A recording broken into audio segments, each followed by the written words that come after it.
kau berkumpul dengan orang-orang yang kikir karena dia sebagai fata morgana, kamu lihat dari jauh seperti air padahal dia kering dan panas.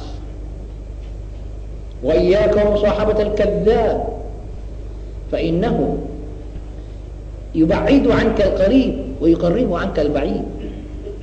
Hati-hati engkau berkawan dengan orang yang tukang bohong. Sebab apa? Sebab dia nanti akan mendekatkan sesuatu yang jauh, didekat-dekatkan.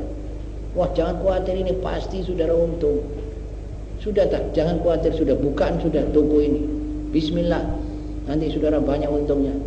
Tahu-tahu sebenarnya sebaliknya. Dan menjauhkan yang dekat. Yang dekat dijauhkan, yang jauh didekatkan.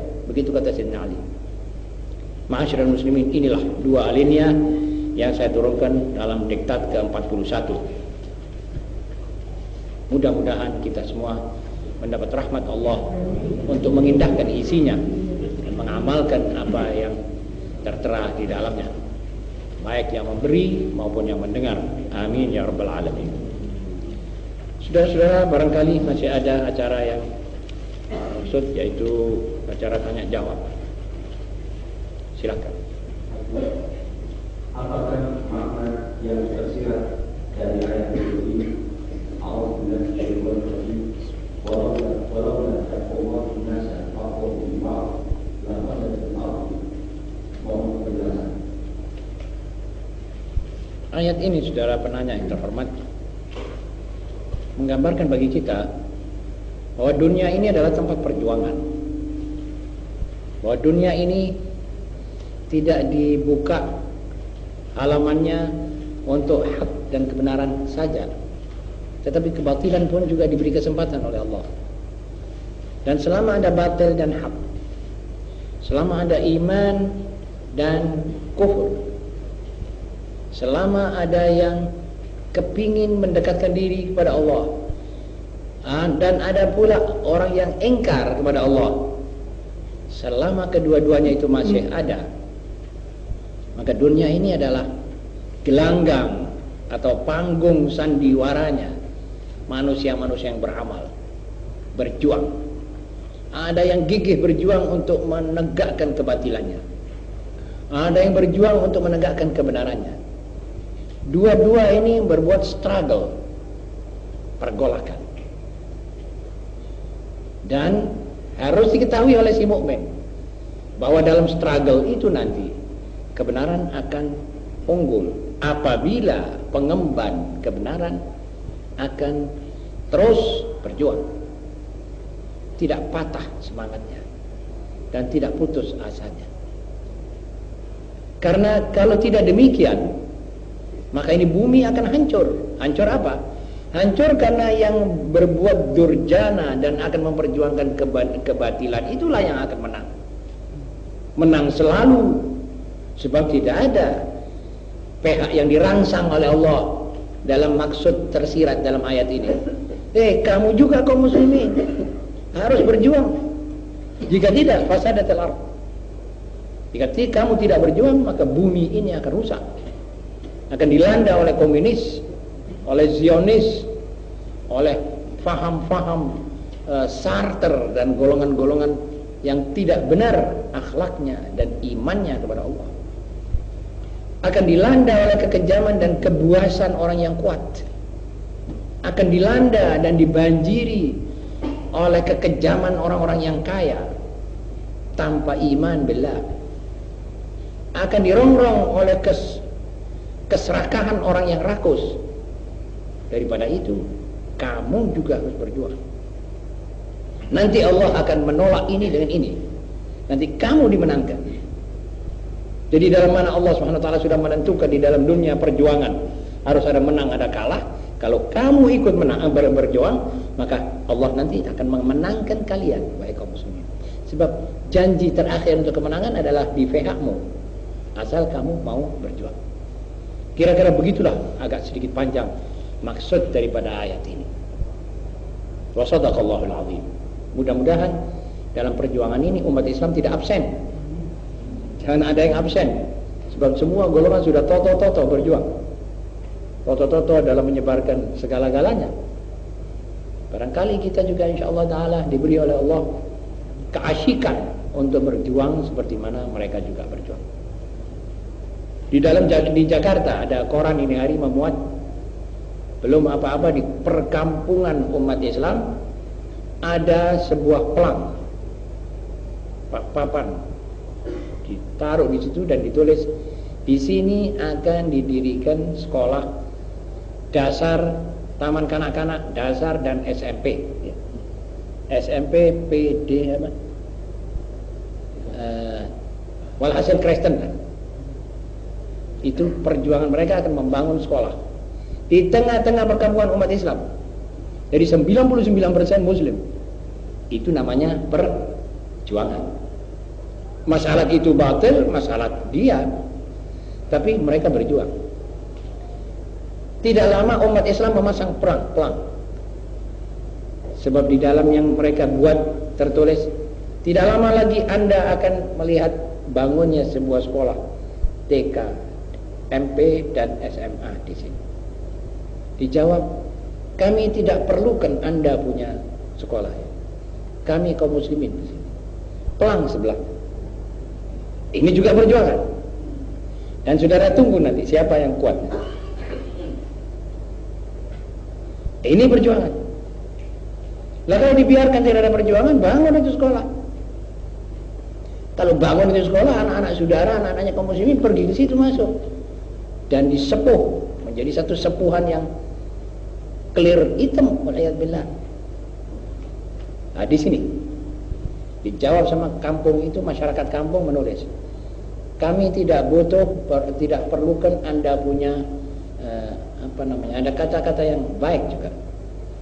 Sebab kami di sini adalah umat Islam, daerah umat Islam.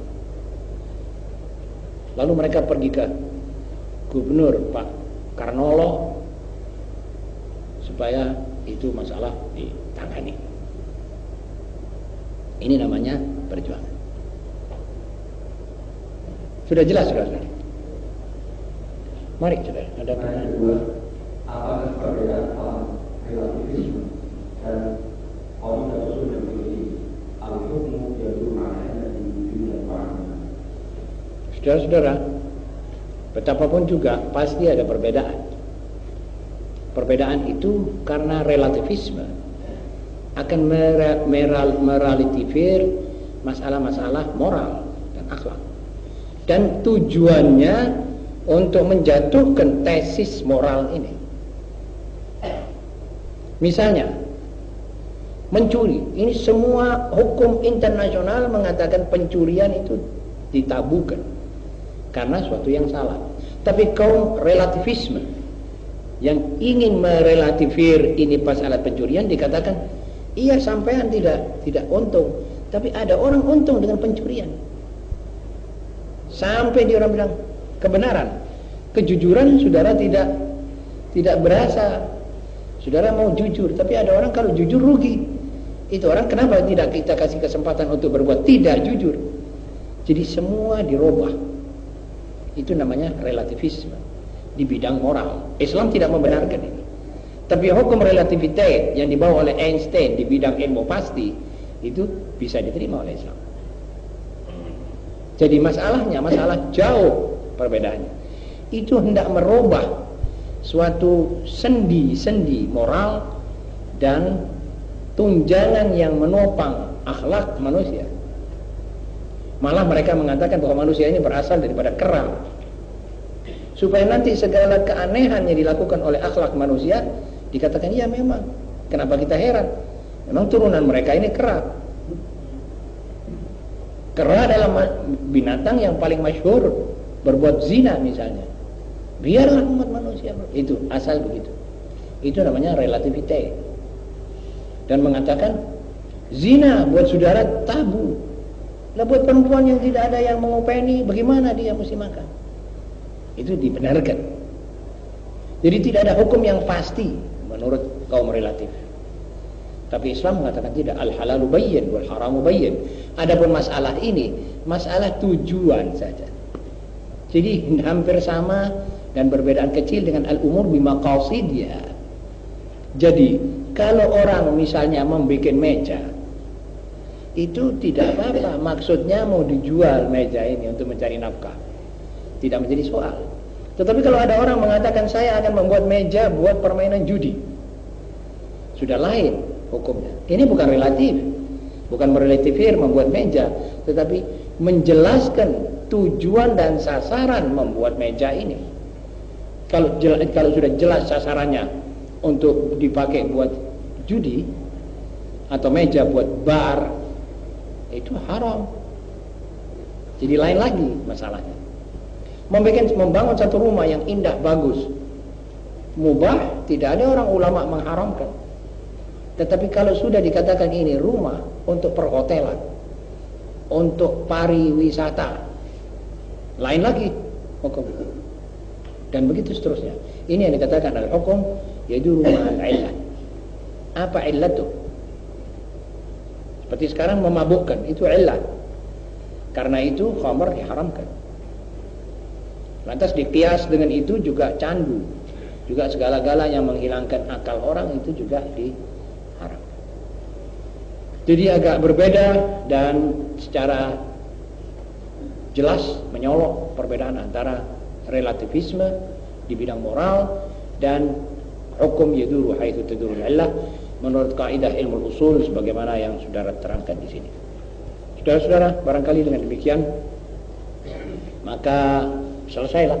Kalau tidak ada pertanyaan lagi, mudah-mudahan kita mendapat barakah daripada majelis ini.